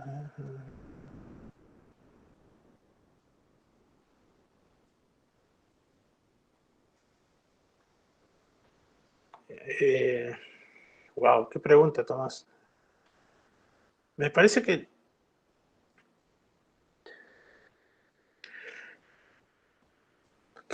¿cómo responderlo rápido? A ver.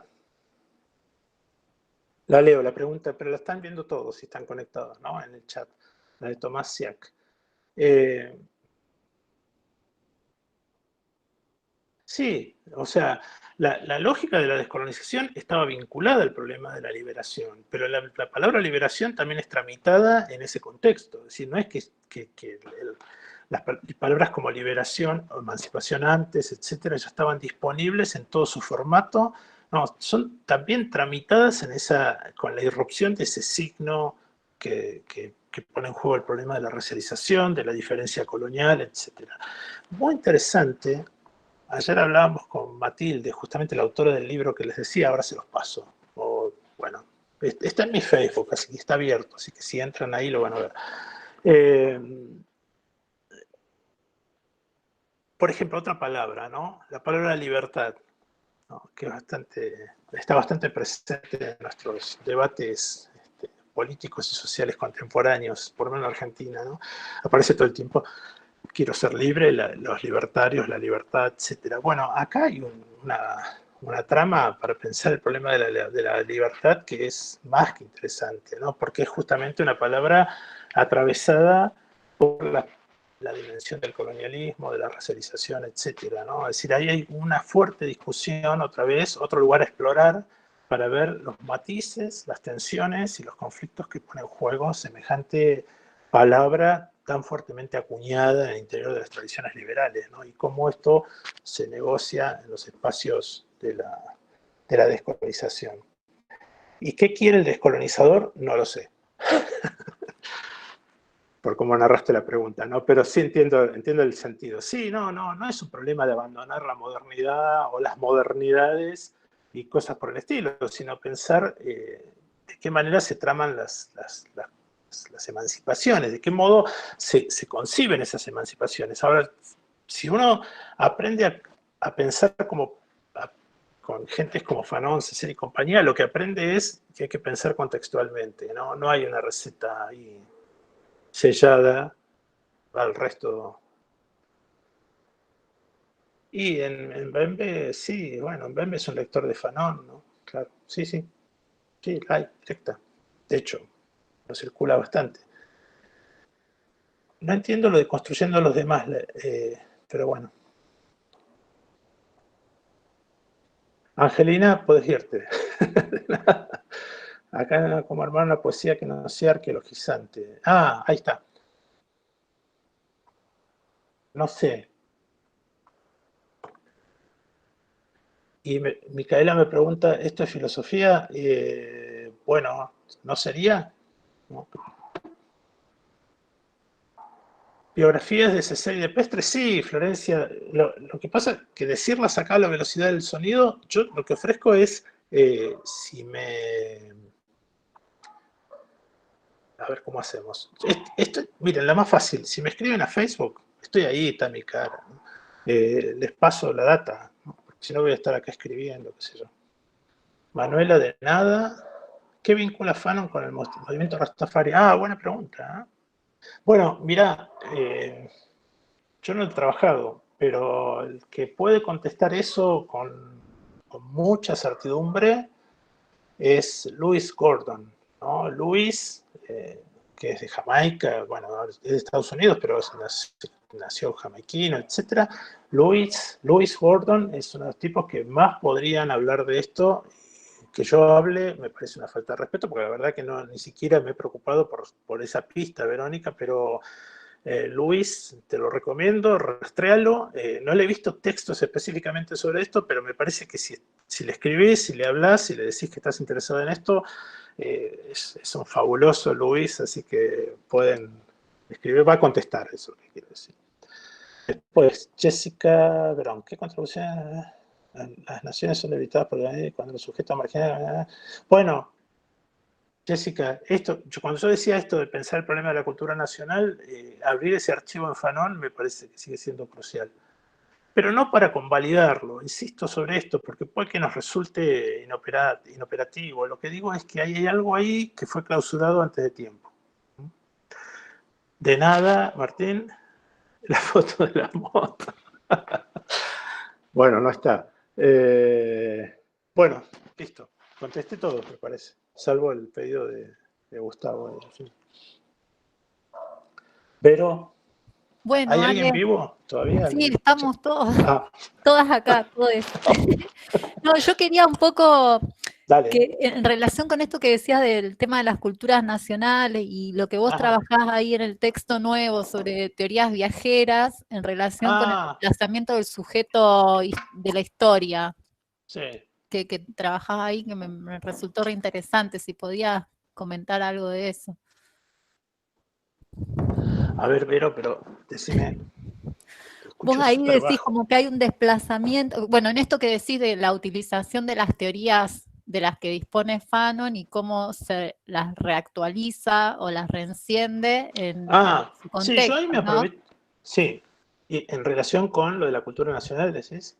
Sí, ahí cuando hablas del el desplazamiento del sujeto de la historia del proletariado a la violencia colonial, Ah, algo por ahí. bueno, sí, no, yo me aprovecho ahí directamente, y siempre lo digo y lo voy a aclarar, de la lectura que hace ya 37 años, qué impresionante, hizo Edward Said en ese libro tan maravilloso, El mundo, el texto y el crítico, en el capítulo de ese libro se llama Teoría ambulante, ¿no? Traveling Theory, ¿no? Porque Said lo que hace, y después tiene una revisión de ese texto en la década del 90, si no me equivoco ahora en el año 94, donde revisa algunas de esas opiniones. Y lo que es fabuloso de ese texto es lo siguiente, que él muestra, en esos dos textos, ¿no? Él muestra un Fanon, el lector de Lukács, ¿no? Y dice, ¿cómo un tipo como Fanon se encuentra con un lenguaje teórico político, como el marxismo, el materialismo histórico en Lukács, que despliega toda esta cosa de la reificación y qué sé yo, y se encuentra con un escenario donde eso no tiene ninguna relevancia, no tiene ninguna referencia concreta como para poder aplicarlo en términos de teoría. Entonces, lo que muestra de manera brillante Said, por lo cual siempre va a ser así, más, es el modo en que Fanon desplaza, ¿qué quiere decir? Hace viajar esa teoría al contexto del norte de África, ¿no? Y tramita la cuestión de la reificación, etcétera, etcétera, que en Lukács tiene un desarrollo tan intenso, prácticamente, bueno, uno de los textos que seguro lee Fanon es Historia y Conciencia de Clase, al escenario de las relaciones coloniales, ¿no? Y de pronto vuelve potente cierto, en el sentido derridiano, cierto espectro de Marx, es decir, no en el sentido de un fantasma de alguien muerto y cosas por el estilo, sino de una potencia concreta que se está desplegando todavía en nuestras articulaciones del presente, cómo le produce ese viaje al materialismo histórico al norte de África, para el cual el materialismo histórico no tenía demasiados registros, seamos honestos, salvo registros que se inscribían perfectamente en las lógicas de las miradas imperiales y coloniales del siglo XIX, es decir, que compartían la misma matriz cultural, pero sin embargo Fanon produce ese desplazamiento y aparece esta suerte de prodigio interpretativo de las relaciones coloniales, que es Los Condenados de la Tierra, ¿no? Con la imagen del colonizador y el colonizado, etcétera, que uno las tiene que mirar siempre no como la descripción estricta de individuos participantes de una relación social, sino como una relación social, ¿no? En la cual se tramitan posiciones dentro de esa relación social, ¿no? En el sentido de que no hay una coincidencia estricta entre los conceptos y los cuerpos exactos. O sea, habla de esa situación, pero lo que importa es la relación.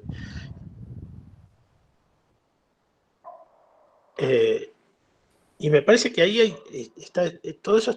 Es otro de los motivos por los cuales la vigencia de textos como los fanonianos en tal sentido sigue estando presente.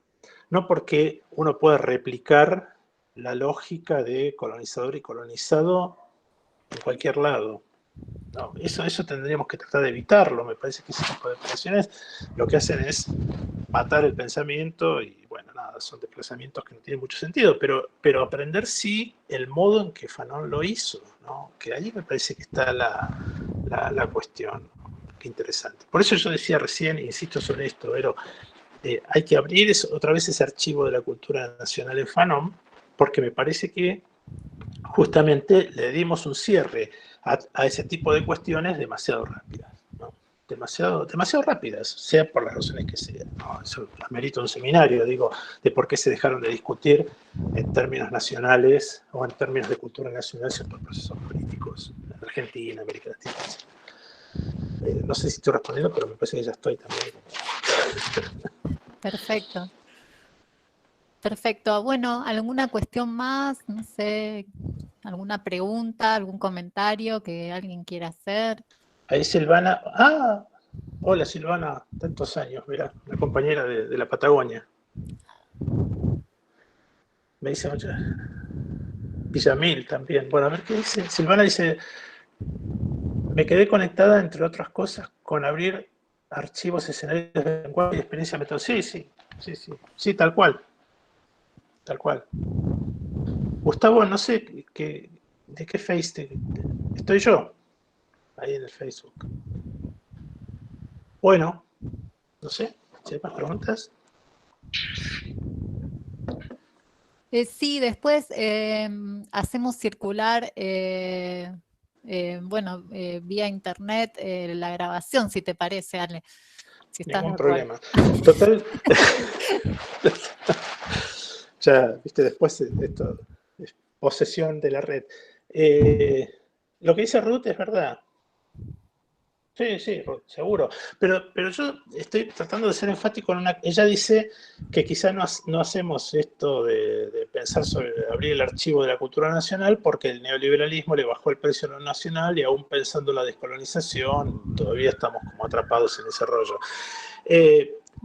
Puede ser. Yo lo que estoy tratando de decir es que es poco lo que está en juego en términos académicos al respecto. Cuando digo académicos, por favor, no interrumpan esto con una idea de la academia, las prácticas, ese tipo de cosas, porque no es lo que estoy tratando de decir. Lo que estoy tratando de decir es, hay pocos estudios que se hayan metido en ese archivo y lo hayan abierto a partir de las tensiones que ese archivo todavía tiene en juego, ¿no? Entonces, hay ahí una posibilidad bien interesante. Después, ¿por qué no pensamos el problema nacional, Ruth? Sí, casi firmaría lo que acabas de escribir. Pero bueno. Sí, claro, sí. Bueno, cuando uno abre un archivo, Ruth pone que traje lo mapuche y de ahí repensar lo nacional argentino. Sí, esa es una de las dinámicas. Yo inclusive, mira, con un compañero de CONICET, que es historiador del sur, con Julio Besub, escribimos un artículo hace unos años ya, que es un artículo raro, ¿no? Porque nos juntamos y escribimos sobre una etnografía que se hizo en la década en el año 48, 49, si no me equivoco, en el marco del primer peronismo, ¿no? Y estuvo financiada justamente por, creo, si no me acuerdo mal, el Ministerio de Interior, etcétera, y fue una etnografía que se hizo en Patagonia, en Chubut y Santa Cruz, donde aparece toda una tensión, ¿no? Porque los registros de esa etnografía fueron hechos por Imbelón y Bórmida, ¿no? Dos personas así del contexto fundador de la etnografía en Argentina, qué sé yo. Pero digo, en el contexto también del peronismo, que todo el tiempo postulaba la emergencia de un sujeto social distinto, etcétera, ¿no? Y la operación de esta etnografía es una operación que todo el tiempo está tratando de encontrar los vínculos entre una raza tehuelche disponible para sustentar el mito fundacional de la nación, al mismo tiempo que opera todo el tiempo un registro técnico de relevamiento de los datos y de las imágenes etnográficas y qué sé yo, que recuerda a las operaciones etnográficas de fin del siglo XIX, principio del siglo XX, europeas en África, ¿no? Y esto lo cotejamos con otras series, ¿no? de representaciones, podríamos pensarlo así, fotográficas inclusive del mismo periodo, donde aparece casi el mismo sujeto fotografiado en esa escena, o el mismo tipo físico fotografiado en las escenas etnográficas, después aparece en escenas de amplia integración política, etc. Lo que quiero decir, los contextos en los cuales operan todos estos discursos son altamente heterogéneos, altamente conflictivos y muy complejos desde su tramado. No se resumen en una operación, el Estado es esto y no aquello, y cosas por el estilo, o la nación es esto y no aquello, cosas por el estilo. Cuando uno abre el archivo fanoniano y nos ponemos a pensar qué cosas estaban en juego en esa descripción de la cultura nacional, en Fanon y cosas por el estilo, te das cuenta que algo se nos está escapando directamente de las manos, porque el tipo está aludiendo todo el tiempo a una heterogeneidad que para él es evidente y que nosotros no la estamos pescando, o que las sucesivas lecturas que se hicieron sobre los textos de Fanon decidieron cerrarlas por una operación que hacen todas las lecturas, ¿no? Que cierran, clausuran zonas, otras habilitan otras. El signo ideológico es bastante importante en ese sentido de cómo se negocian las lecturas por historias, épocas, contextos, etc. Bueno, ¿qué más? Che, a ver, ¿qué me está faltando? ¿Qué dice? El indígena. No sé qué opinaría Fanon, Olmer, pero esto como posición política, como posición crítica con respecto a las ideas de la representación, ¿no? Nunca, si algo que aprendí de Fanon es que nunca habría que asumir lo que el otro pensaría. No tengo idea. Hola, bueno. Alejandro, yo soy Leticia Rovira. ¿Quién es, perdón? Te agradezco. Leticia Rovira, yo soy una de las organizadoras junto con ¿Cómo te va? En un área muy lejana, lo mío es Asia y África antigua, y nada, me resonó esto que decías también de la denominación de las cátedras, o sea, de cómo, o sea, pasarla también, o sea, si fuera antigua también sería clásica, y Asia y África, tal cual. Egipto, y bueno, Said ahí siempre presente en la relación, y me gustaría que a lo mejor puedas desarrollar un poco más esta cuestión de Said y Fanon, si puede ser. Gracias. Bueno, no, a ver, Said, primero digo algo con respecto a las cátedras, ¿no? Que me parece que está bueno marcarlo, por lo menos esto por si queda audiencia solo de Argentina, y si son de otros lados, no sé, piénsenlo con respecto a sus propios contextos. Si vos tomás los planes de estudio, vamos a hablar claro, si vos tomás los planes de estudio de las carreras de historia y de filosofía, por ejemplo, que están disponibles en las universidades argentinas hoy por hoy, ves, por ejemplo, y tomás un criterio para pensar el problema de cómo están estructurados esos planes y adoptás en segundo término, por ejemplo, el criterio de la temporalidad, en el caso de la historiografía, es notable, ¿no? Es decir, todavía la estructura de los planes de historia, la mayor parte de ellos, pero no quiero errarle, si no conozco alguno en particular, por lo menos los que he visto, hace mucho que no transito por las zonas de la historiografía, pero sí veo planes de estudios, nada, tienen una noción de temporalidad que está asignada por la idea que se la escuché una vez hace millones de años a Eduardo Rinesi, que me encantó, que es la teoría del desemboque. La teoría del desemboque, me acuerdo de Eduardo, la postuló una tarde de 1990 en unas jornadas que organizaba Horacio González frente a la Facultad de Medicina en Buenos Aires, que eran unas jornadas de 24 horas de la universidad abierta para protestar, y entonces la gente venía y daba discursos, era maravilloso lo que pasaba, y esas cosas geniales que pensaba Horacio en aquel entonces, desde el punto de vista performativo, ¿no? Pero la teoría del desemboque, ¿no? Viste, ya decir clásico está en problemas, ¿no? Pero es esto, ¿no? Esta idea de empezó en algún lugar de Egipto y el Oriente y el Antiguo Oriente, siguió en la posta civilizatoria en el Mediterráneo con Grecia, después con Roma, después con el Medioevo, después cruzó el charco, después se formaron las colonias americanas, después se independizaron, después se convirtieron en las provincias, después la ciudad, y entonces se conecta hoy a la tarde a Rosario con Mesopotamia, ¿no? Porque hay una línea de tiempo que organiza eso en términos, es un relato cultural, pues, ¿no? Sí, ¿qué duda cabe? Es un relato fuertemente articulado a partir del hecho de que el tiempo se administra de esa forma y por lo tanto se despliega de esa forma. Las carreras de filosofía no le van tan lejos, por una cuestión que tiene que ver con otros tipos de problemas, pero en general se dice filosofía. Hagamos el ejercicio simple. Cuando en los planes de estudio de filosofía se habla de filosofía moderna y contemporánea, en realidad habría que agregarle europea. No es que abundan cátedras del tipo, y quiero aclararlo, no estoy hablando de situaciones totalmente desconocidas, ¿no? Si uno va a cualquier universidad norteamericana, por ejemplo, del presente, va a encontrar cátedras, ¿no?, que abordan filosofía africana, por ejemplo, ¿no?, China, etcétera, sin mayor inconveniente. A esto me refería cuando decía que suspendíamos la complejidad del mundo en función de estar dispuestos a ser, digamos, a leer en una dirección, ¿no? Y me parece que eso es así.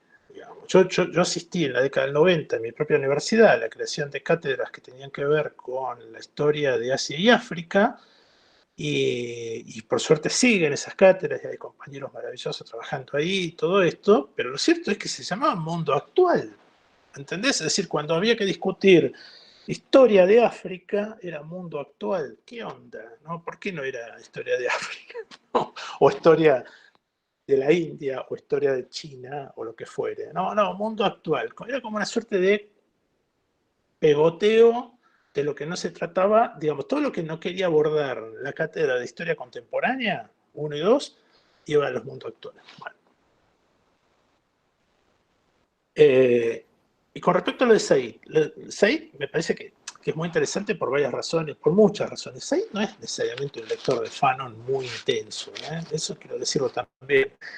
Pero sí es un tipo que en un punto, para mí, cuando lee particularmente en orientalismo, ¿no? Cuando lee el tramado que producen los discursos orientalistas con respecto a la producción de una subjetividad, aunque él no pasa al escenario de la producción de las subjetividades, él se queda en la zona de los discursos, pero cuando ve eso, y el género que inaugura Said, a partir de, me parece que está en una beta que es disruptiva del mismo modo que fue las lecturas fanonianas y de Césaire y compañía en la década del 50, en el sentido de entender de que acá hay una dimensión performativa de los discursos que hay que prestar atención, no se las puede dejar de lado, y que está en la base de nuestras articulaciones subjetivas contemporáneas. Dicho rápido y mal, es esto. Entonces digo, por eso se sienten tan empáticos en un punto. Y después cuando lees textos como Cultura e Imperialismo, que es del 93, en inglés, cuando salió publicado, te das cuenta que él está jugando esa ficha, digamos. Y que, inclusive cuando piensa en el viaje hacia adentro, el viaje hacia afuera, ¿no? Esos capítulos tan hermosos, ¿no? De las resistencias al colonialismo, qué sé yo. Bueno, las figuras de Fanon y compañía son figuras súper emblemáticas al respecto. Siempre me acuerdo, para mencionar algo de Said, que me parece significativo y que se vincula con esta escena, ¿no? Said dice en algún momento que la mayor tragedia de los movimientos de liberación política, ¿no? del tercer mundo fue que asociaron independencia política a la idea de liberación, cuando eso no era un vínculo natural, ¿no? Había que pensar, bueno, es esta beta. Es decir, con las independencias políticas no termina la historia, ¿no? El proceso de la descolonización justamente es un proceso muchísimo más complejo, intenso, etc. A ver, ¿qué más? Gracias, Alejandro. No, por favor, un placer. A ver, ¿qué dice Ruth? Esto no tiene que ver con el fin de la historia que sigue sostenida. No, Ruth, porque mira, yo sí, digo, está claro en el caso argentino que la dictadura interrumpió todo, ¿no? Esto está clarísimo, pero cuando vos pasás el peine antes de la dictadura sobre el modo en que aparecían historias que no eran las clásicas, digamos, desde el punto de vista de su configuración, del trayecto los desemboques, como diría Eduardo, no eran, me acuerdo de esa charla, esa tiene como muchos años, así que ni siquiera la evoco, pero digo, los desemboques eran iguales. Mira, siempre cito este caso que me lo pasó por primera vez una amiga también de Comodoro, que trabajó textos de Fanon en aquella época, cuando estaba en la licenciatura yo enseñando allá, y ella me mostró, después yo lo tomé para mi propio trabajo, digo, pero los textos que aparecen en la revista de la Liberación, que es una revista que salió con pocos números en la década del 60, hay una presentación, si no me acuerdo, si le erro en la fecha, discúlpenme, pero es que es ahí nomás, es 63, creo, la fecha de publicación de la revista, del número donde presentan los condenados de la tierra de Fanon. Y la presentación la hace de José Sasbón, y en la revista es fabuloso lo que pasa, es decir, anuncian que van a presentar el texto, después en el índice está una cosa así como prólogo de Sartre a los condenados de la tierra, y después el comentario de Sasbón es un comentario vinculado al prólogo de Sartre. No parece Fanon, ¿no? Es decir, están presentando los condenados de la tierra y no está Fanon. Es raro, pero si subís la apuesta, ¿no? Y mirás el otro tema, que es cómo es posible que el problema del racismo, de la racialización, como le decimos hoy, o de los imaginarios raciales, etcétera, no fuera un tema cuando aparecía Fanon en las discusiones que dejaron registro, no sé si en las charladas en un café estaba, no, hay un amplio dominio de las discusiones que tenían que ver con el tema de la liberación del tercer mundo, la revolución del tercer mundo y cosas por el estilo, pero no aparece con demasiada claridad en términos de escritura, salvo un libro de un profesor Pardo, que todavía está dando clases hoy, un libro temprano de la década del 70, sobre Fanon, no aparece esta dinámica de hasta dónde impacta la reflexión fanoniana en términos del proceso de racialización que el Caribe conoce verso. Entonces, la cuestión epistemológica, la cuestión de la colonialidad, en todas esas zonas es altamente operativa, ¿no? Cuando nos sentamos a discutir un plan de estudios en cualquiera de nuestras universidades y somos todos democráticos, maravillosos, antirracistas y no sé qué, pero seguimos reproduciendo una línea de tiempo que escasamente se justifica, hagamos nuestra pregunta, ¿no? Y me parece que ahí hay una biblioteca que esta gente provee que vale la pena tenerla presente. De venir otro, por ejemplo, entre Fausto Reinaga y Rodolfo Acuña. Sí, es una de las asociaciones que se han hecho, ¿no? Reinaga, por momentos, ha sido leído, es leído por muchos como una suerte de equivalente fanoniano del altiplano, ¿no? Yo no estoy en condiciones de afirmar o no afirmar. Lo que sí hay trabajos hechos sobre eso. Es un compañero de CONICET el que ha hecho trabajos, se me escapa ahora el nombre, qué horror. Bueno, estoy quemado hasta ahora, pero si buscan Fanon Reinaga van a aparecer muchos trabajos. Bueno. Alejandro, sí. Perdón. Breve, agradecerte principalmente y quería simplemente apuntar cuestiones que tienen que ver con esto último que señalabas de los programas en relación a la antropología, quizás sean tareas pendientes que tengamos para seguir pensando en este tipo de encuentros en donde principalmente la historia, la filosofía y la influencia que han tenido en esta temática y estos análisis tan profundos que hacías, pero este reencendido del cual vos hablabas, me resonaba pensando en un poco lo que nos ha pasado localmente respecto de la antropología, ¿no? En estas faltas, ¿no? O estas continuidades o discontinuidades coloniales, colonializadas, podríamos decir, y cómo todavía estamos en esa tarea de revisión, y en esa dirección van actividades como estas, o el protagonismo de estas discusiones, que en nuestro, al menos lo pienso pequeño, ¿no? Ajustando la lupa al contexto local nuestro, y la falta no de estas discusiones, ¿cómo veías vos en relación al papel, ¿no? O a los diálogos con la antropología en particular? Quizás sea una tarea que tengamos pendiente para seguir construyendo, porque era un señalamiento que hacías, me parecía muy valioso retomarlo, y porque nos ha costado, al menos lo digo en la experiencia de nuestra cátedra en particular, nos ha costado mucho recuperar, aunque hay una tradición, pero bueno, lo que decíamos del cierto silenciamiento disciplinar, ¿no? De reconocimiento de estas discusiones, que son parte, ¿no? Me parece que hace a una revalorización o a un ocultamiento. ¿Cómo lo ves vos? Pero vos sabés que a mí hay dos... No, está bien, sí. Lo que a mí me sorprende de estas discusiones que por ahí tenemos en nuestros contextos es que revisás 2 minutos por afuera del contexto argentino y, ojo, o sea, está de ida y vuelta fueron estos debates, ¿no? No sé, yo conozco un par de programas de antropología, por ejemplo, en el caso de Estados Unidos, y te podría afirmar que no hay nada parecido a lo que estamos hablando digamos que esta cosa que estoy diciendo está funcionando de hecho. O sea, en sentido positivo, ¿no? Es decir, que hay una revisión profunda de todas estas lógicas, ¿no? Coloniales en la organización de los programas, que ya ocurrió.